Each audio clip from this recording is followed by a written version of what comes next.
Carolina beats Wake 31-24 in Kenan Saturday night.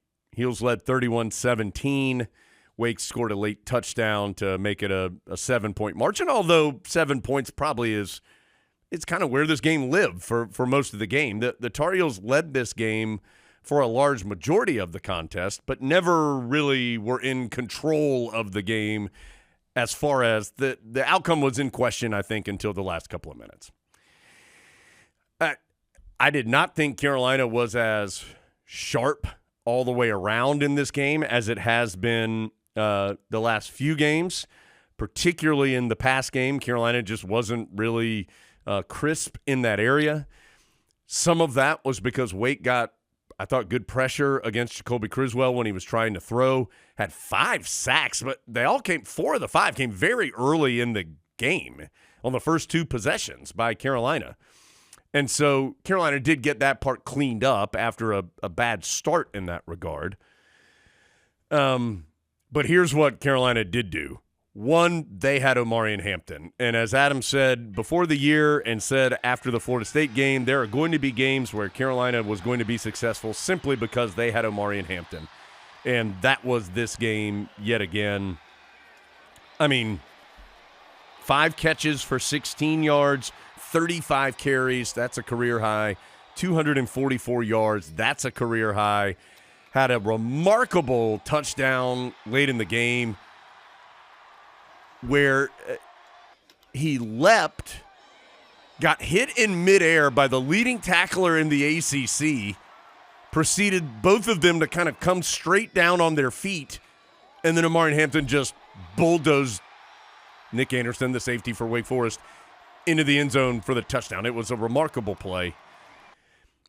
So the Heels had Hampton, and they had a very good defense. Carolina forced 3 turnovers in the game, all in the second half.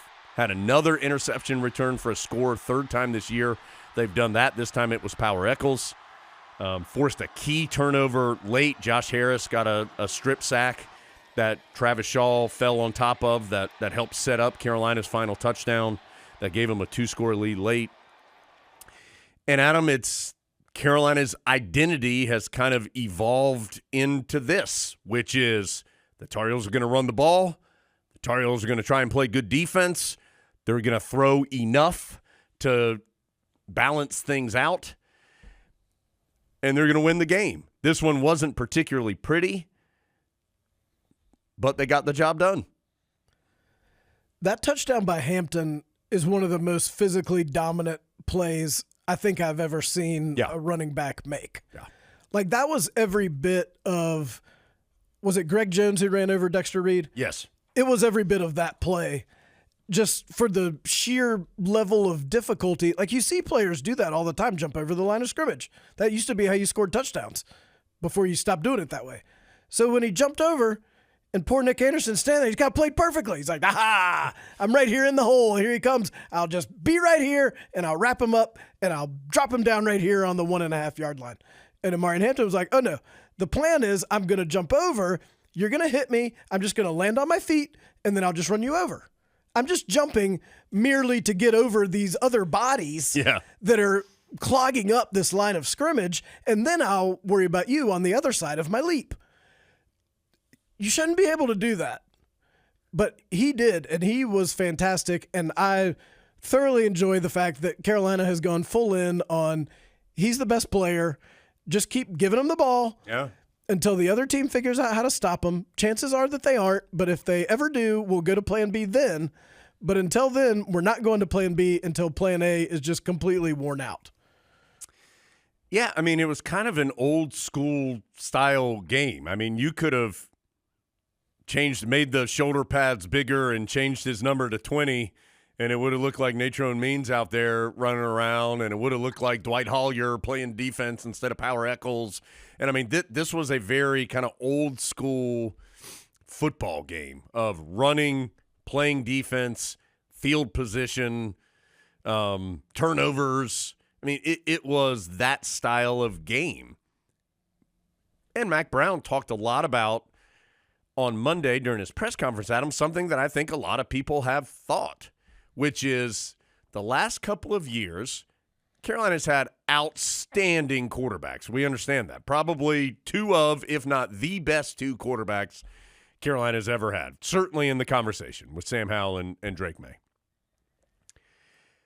And if those gentlemen had a below par evening, the chances of Carolina winning just wasn't very high.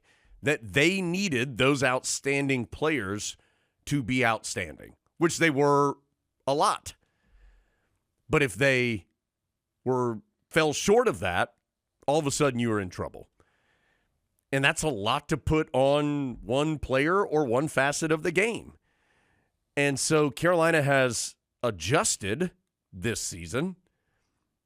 Obviously, there's still a lot on Hampton, but I do think Carolina has the capability of winning in different ways. The defense has been so much better over the last 3 games. Now, look, Virginia and Florida State and Wake. And this is like the caveat that everybody gets mad. Oh, well, all they did was beat Wake Forest. Well, that was who they were playing. There's nothing Carolina can do about that. The Tar Heels just have to play who they're playing. And the defense has, even though they have not been the best 3 offenses that Carolina will ever face, the defense has done its job. That there were 2 poor defensive drives, right at the beginning of the second half and then right at the end of the game when Carolina was backing off a little bit.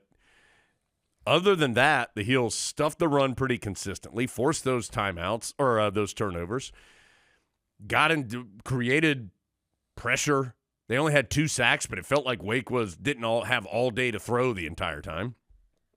Challenge balls in the secondary, even to the point of getting some very tough pass interference calls. The Heels just have changed how they are playing, and a credit to them for finding the best way to be successful. And it's this way with this group. When you talked about how the score was kind of in that 7-ish point advantage range, I think that's about how much better than Wake Forest Carolina is. I mean, Carolina's not a lot better than Wake Forest, like a couple of the teams that have blown them out this year. Yeah. But I think they're pretty much better than Wake Forest. And if you played them at Kenan Stadium 10 times, would win 6 or 7, but not 10 out of 10. I'd go 8. Okay. With this year's team. Yeah. But it is a fact that Carolina has lost games like that against teams very much like Wake Forest. Carolina would have lost that game if it had been on October 9th. I think Carolina loses that game. Because when something goes wrong, they would have crumbled. But they don't here lately, and there's still 2 games left in the season, which we totally understand. Isn't it funny how you feel like, and I'm not saying it's just you, it's like, why is it that you feel like, and again, this isn't you, Adam, it's you, General Adam, or General you. It's like you have to qualify everything good you say about the Tar Heels. Like, it's okay just to say something good about them. Well, they are playing well right now. Yes. I do think it has swung a little too far towards, well, the Tar Heels will just go in there and they'll whoop up on BC, and then they'll come back and they'll beat State because State's not good this year. Boom, 8-4, probably go to the Sugar Bowl and beat Alabama. It's swung a little too far, but it was also way too far in the Tar Heels aren't going to win another game the rest of the season. They're absolutely horrific. They are an above-average ACC team. And the quest, as always, is to beat the other above-average teams. And that is an area where Carolina football has struggled sometimes. They did it on Saturday. They'll get another chance to do it this coming Saturday. I do think this whole stretch and this whole season is a great reminder of how nobody knows anything in the offseason anymore, because nobody spent any time in the offseason going, wow, I really like what Carolina did with retention of their players. I don't know that they brought in a ton in the portal, but look at who they kept. Well, they kept Kamen Rucker, who has essentially just totally changed the defense. They kept Amari and Hampton, who, if the Tar Heels had maybe won a game that they lost, might be the ACC Player of the Year. And they brought in Jacoby Criswell on like a Tuesday when nobody was paying attention. Yeah. That's a pretty good offseason that has totally changed this year. Whereas a lot of other teams spent a lot of time talking about all the things they did. And the Tar Heels have beaten some of those teams and still have to play another one. So what you think you know in the postseason, especially in the portal era, means nothing, because the amount of money you spend has got nothing to do with how many games you win. It gives you a better chance to win. But sometimes keeping the guys you have, Rucker, Hampton, Seth Trimble, goes a long way. He might play a different sport. He plays safety. He probably could. Yeah. Actually, probably would be a pretty good safety. Yeah. Nobody's getting any jump balls when you throw them up on him. Goes so far to determining what you become, because they're already there and they know how to play and they know what the expectations are, more so than a guy who you think is probably good, but you're never sure until you actually see it. And so we'll all get hyped up about it again this offseason, one way or the other, but just a reminder that you're never quite sure until they actually go out and play. Hampton might not win, likely won't win ACC Player of the Year. He is the best player in the ACC. Like, I think that's a fact. I mean, Cam Ward is probably going to win it, the quarterback from Miami. Hampton's the best player in the league. Like, he's second in the country in rushing yards, behind only Ashton Jeanty, which it's a shame that Hampton and Jeanty are here at the same, because I think he'd be the Maxwell Award winner, which is the top running back in the country. I think he'd get it, but Jeanty's probably going to win it because he has an absurd amount of yards. I mean, he's almost at like 2,000 yards for the season, and you can't deny that. I think the competition level that Hampton has played has been better, although, Boise State did play Oregon, but they're also consistently playing a Mountain West, and this ain't the net, baby.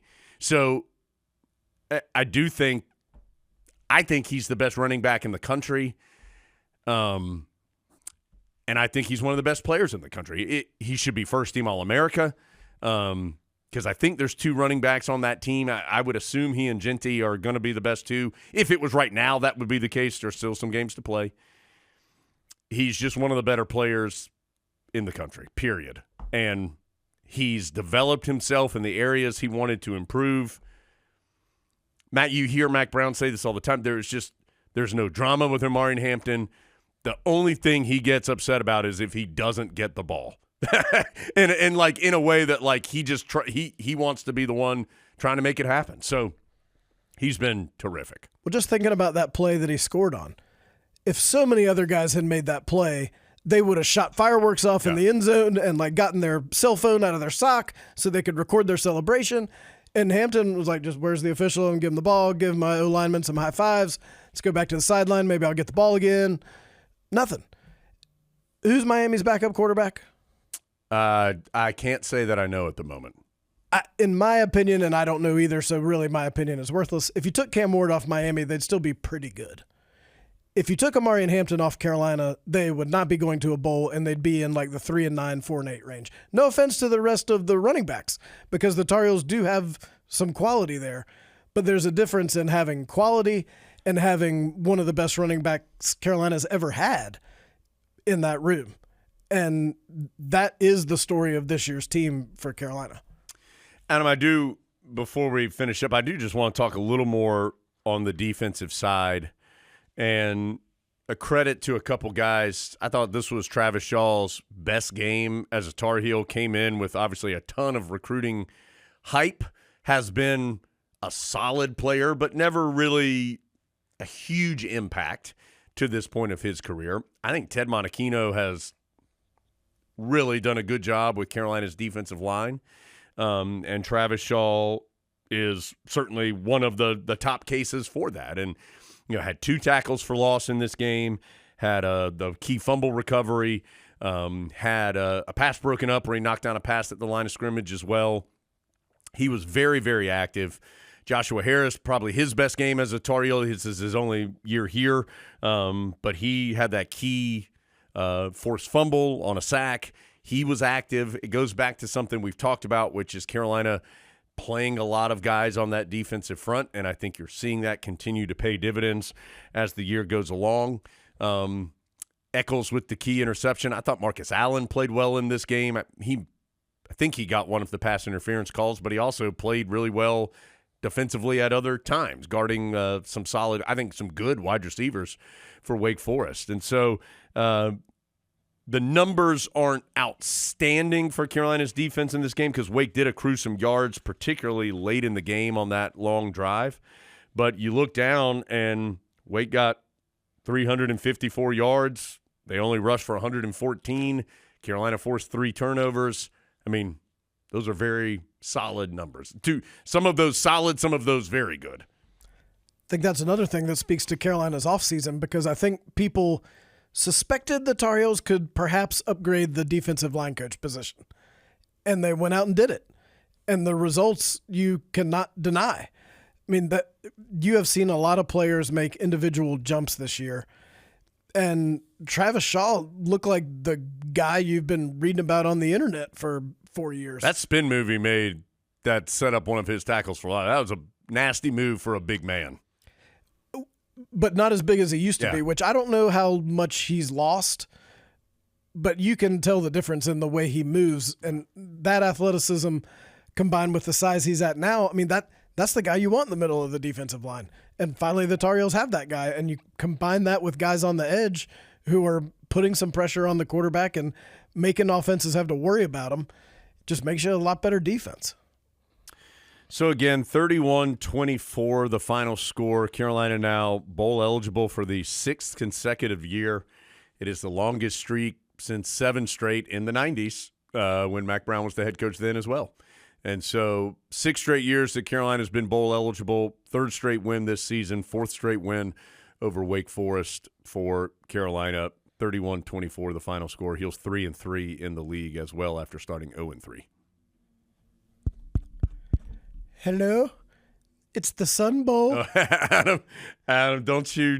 Why would you even say that? I come from a land that really, really rocks.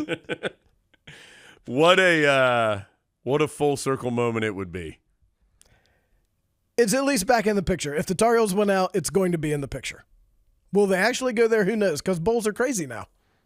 Love to have that be a problem. Yeah, Tar Heels going somewhere. We will. Oh, hold on, Adam. We know the game time. Okay, Adam, guess the game time. Carolina and NC State. 6-day hold. Nope. There is. I do have a time. Okay. I'm going 8 o'clock. 3:30. Oh. The one time I thought was not possible. I thought for sure it was going to be either noon or 8 o'clock. Heels, Pack, 3:30 ACC Network on the Saturday after Thanksgiving. That's okay. I'm all right with that. Best case scenario, I think, for me personally, which is all I'm worried about. I think that's how they decide the game times. Yeah, they call me up and say, what would you like? What game time would you like? So 3:30 Eastern, that'll be 10:30 Hawaii time. That'll be just right. I'll be accustomed to just going out to the beach for my breakfast on the sand at that point in time. South Carolina, Clemson at noon, Duke, Wake at noon, Louisville, Kentucky at noon, Pitt, BC at 3 on the C-Dub. There is no stadium in the world that looks like a CW broadcast more than Boston College. It's incredible. It's something about the lighting. It just looks like the CW. It was like a time capsule on Monday, hearing Mack Brown remind me of when the Tar Heels went to BC the last time. Yeah. And it was in the middle of COVID, and it was like a western wasteland. It was one of the stranger games, and we'll preview the game with BC later in the week. That was one of the stranger environments I've ever been in. There were 0 fans, 0. And that was that game where Trey Morrison intercepted the 2-point play and ran it back for a 2-pointer because you can't score a touchdown. And it was just silence. There was literally no one there. It was one of the stranger places I've ever. You were there. Yeah. That's right. You were there with us. I forgot. Because before we went, the state of Massachusetts had to do cavity searches to make sure we weren't carrying any airborne diseases. And then so we had to do all these different things to go, and then they didn't follow up on any of it. No one cared. Yeah, it feels about right. So anyway, Carolina BC is this weekend. That's a noon kick in Chestnut Hill, and then Heels and State. We now know 3:30 coming up. Adam, who got the 8 o'clock slot? Hokies v. Cavaliers. Commonwealth clash. I had a little inside source at the ACC Network, West Durham, who told me he thought they were either going to get State Carolina or Virginia Tech. And per usual, Wes was right. Yeah, no surprise there. All right, before we get to, do you have anything else football wise, Adam? No.